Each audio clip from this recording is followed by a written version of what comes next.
بے نیازی۔ خالق کائنات جب کسی خطے پر مہربان ہوتا ہے تو وہاں پر غیر معمولی صفات کے حامل شخص کو سورج کی طرح طلوع کرتا ہے، اور پھر اس غیر معمولی انسان کے کردار اور علم کے نور سے جہالت میں غرق انسانیت کو صدیوں پرانے رنگ و نور میں ڈھالتا ہے۔ خوش قسمت ہوتے ہیں وہ لوگ یا خطہ جہاں خدائے بزرگ و برتر ایسے انسانوں کو انعام کے طور پر دنیا میں بھیجتا ہے۔ ایسا ہی ایک دور یونان پر بھی آیا، جب یونان دنیا بھر کی فکری اور تہذیبی، سیاسی اور عسکری امامت کے منصب پر فائز تھا۔ یونان میں ایک سے بڑھ کر ایک غیر معمولی انسان پیدا ہو رہا تھا۔ ان میں سیاستدان، مفکر، جنگجو، فلاسفر، ریاضی دان اور صوفی، ایک سے بڑھ کر ایک انسان شامل تھا۔ اور پھر خدا نے تاریخ انسانی کا بے نیاز اور متوکل انسان پیدا کیا، دیوجانس کلبی۔ افسانوی شہرت کا حامل، مجذوب فلسفی، وہ آنکھوں سے محروم لیکن دل و دماغ سے روشن تھا۔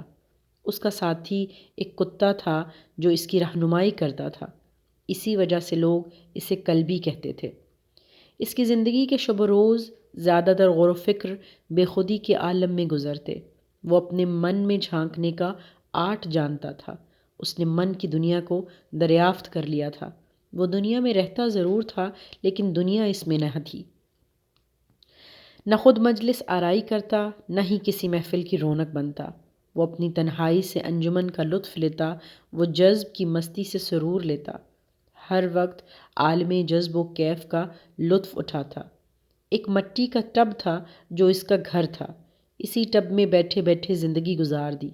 اگر کوئی چل کر آ جاتا تو اسے دانش اور حکمت کا نور عطا کر دیتا، ورنہ کسی کو بلا کر اپنی علمی مقام اور مرتبے سے روشناس کرنے کی حماقت نہ کرتا۔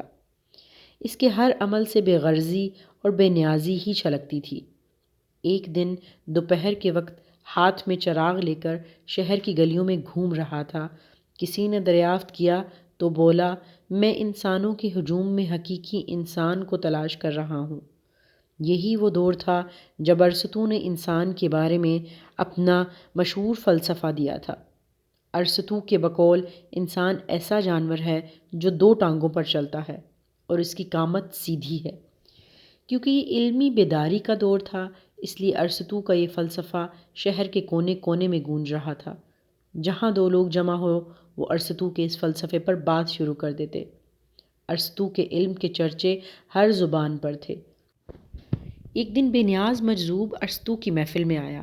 سامنے بیٹھا ایک مرغ نکالا، مرغ کو زمین پر کھڑا کیا، مرغ کی ٹانگیں زمین پر لگائیں، دوسرے ہاتھ سے مرغ کی گردن پکڑ کر اس کی چونچ کو کھینچ کر اوپر کی طرف کیا اور کہا، یہ ہے تمہارا انسان۔ کیونکہ دیوجانس کلبی کا قلب اور باطن روشن ہو چکا تھا، اس لیے وہ کسی حد تک توحید پرست بھی تھا۔ اس کے بقول کائنات کی تمام چیزیں دیوتاؤں نے بنائی ہیں، تو ان دیوتاؤں کو کس نے بنایا ہے؟ جس نے ان دیوتاؤں کو بنایا ہے وہ دراصل اس کائنات کا حقیقی اکلوتا خالق ہے، اور میں اسی خالق اور مالک کو مانتا ہوں۔ حقیقی خوشی کے بارے میں کلبی کا خیال یہ تھا کہ مادیت پرستی میں آپ جتنا غرق ہوتے جائیں گے اتنے ہی آپ حقیقی اور باطنی خوشی سے محروم ہوتے جائیں گے۔ دنیا اور دنیا کا مال انسان سے حقیقی خوشی چھین لیتا ہے۔ اگر انسان حقیقی خوشی سے ہمکنار ہونا چاہتا ہے تو اسے دنیا اور دنیا کی دولت سے کنارہ کشی اختیار کرنی ہوگی۔ انسان کی خوشی کا تعلق اس کی آزادی اور بے نیازی سے ہے۔ ہمارے بیوی بچے، گھر بار، رشتہ دار، لوگ، قوانین، ضابطے، رسم و رواج ہی ہماری خوشی کے راستے میں رکاوٹ ہے۔ انسان اگر حقیقی آزادی اور خوشی چاہتا ہے تو اسے ان سب سے آزادی حاصل کرنا ہوگی، انہیں چھوڑنا ہوگا۔ انسان کی ضروریات بہت تھوڑی ہیں، لیکن انسان نے اپنی ضروریات کو بہت زیادہ پھیلا لیا ہے۔ حقیقی فاتح وہ ہے جو اپنے اندر کے خوف کو شکست دے دے، اپنے اندر کے رذائل کو ختم کرے، اپنے اندر کی کثافت کو لطافت میں بدل دے۔ کلبی نے دنیا سے کنارہ کشی کے لیے جنگل میں رہائش اختیار کر لی۔ لوگوں نے پوچھا، تمہیں جنگل کے جانوروں سے ڈر نہیں لگتا؟ تو کہا لگا کر بولا، انسانوں کو انسانوں سے خطرہ ہے، جانوروں سے نہیں۔ انسان ایک دوسرے کے لیے زہر آلودہ ہیں، ان کی زہر سے بچو۔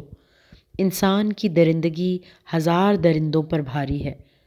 دنیا سے بے نیازی کا یہ عالم تھا کہ صرف ایک مٹی کا پیالہ اس کے پاس تھا جس سے وہ پانی پیتا، اسی پیالے کو پلیٹ بنا لیتا۔ ایک دن اپنے شاگرد کے ساتھ ندی پر پانی پینے گیا، وہاں پر ایک جانور آیا، ندی کے پانی میں منہ رکھا، پانی پیا اور واپس چلا گیا۔ شاگرد نے یہ سارا منظر اور جانور کی حرکات اپنے محترم استاد کو بتائیں تو کلبی نے آہ بھری اور کہا، اتف ہو تم پر، ایک جانور توکل میں تم سے آگے بڑھ گیا۔ تم ابھی بھی خود کو ایک پیالے کی محتاجی سے آزاد نہیں کر سکے۔ اسی وقت پیالہ زمین پر مار کر ٹکڑے ٹکڑے کر دیے۔ پیالے کے ٹکڑے ندی میں پھینک کر پیالے کی غلامی سے بھی آزاد ہو گیا۔ دیوجانس کلبی بلا شبہ فطرت کا مسافر تھا۔ سارا دن جنگل میں گھومتا، فطرت کے ساتھ زندگی گزارتا۔ شام کو اپنے کچے مٹی کے ٹب پر آ کر لیٹ کر مراقب ہو جاتا، مراقبے کی لذت سے لطف اندوز ہوتا۔ ایک دن شدید سردی میں سورج کی گرم کرنوں سے لطف اندوز ہو رہا تھا کہ شہر کا سرکاری ہرکارہ اس کے پاس آتا ہے اور اطلاع دیتا ہے کہ سکندر پوری دنیا کو فتح کر کے واپس آ رہا ہے۔ کلبی نے ادائے بے نیازی سے سنا، مسکرایا اور ایسا فقرہ بولا جو قیامت تک اس کی پہچان بن گیا۔ اسی ایک فقرے نے 5000 سال بعد بھی کلبی کو زندہ رکھا ہے۔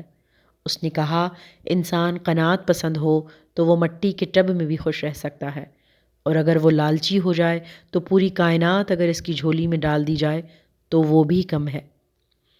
محترم قارئین، آج جب وطن عزیز کے دولت مندوں اور حکمرانوں کو دیکھتا ہوں تو ان پر ترس آتا ہے، جن کے پاس غلاموں کی فوج، پروٹوکول، گاڑیوں کی لمبی قطاریں، شاہی محلوں جیسے بنگلے، فارم ہاؤسز، کروڑوں کے بینک اکاؤنٹ، سونے چاندی کے زیورات کی بھرمار، دنیا جہان کی ہر نعمت موجود ہونے کے باوجود کرپشن ختم نہیں ہو رہی۔ لوٹ مار کا یہ سلسلہ پاگلوں کی طرح جاری ہے۔ یہی وہ لوگ ہیں جن کی آنکھیں اور معدے لالچی مٹی سے بنے ہیں، جو کبھی پر نہیں ہوں گے، لیکن جو بے نیازی کی دولت سے سرفراز ہیں۔ دنیا اور حکمران ان کے سامنے غلاموں کی طرح کھڑے نظر آتے ہیں۔ فاتح عالم سکندر، جس کی فتوحات کا ڈنکا پوری دنیا میں بج رہا تھا، زمین اس کے پاؤں میں لپٹتی اور دنیا اس کے سامنے سمٹتی چلی گئی۔ اس کے گھوڑے کی ٹاپ سے زمین دھک اور تلوار کی آب سے دھرتی چمک رہی تھی۔ وہ جب بھی یونان آتا ایک بار ضرور دیوجانس سے ملاقات کو جاتا، کئی بار ملاقات نہ بھی ہوتی۔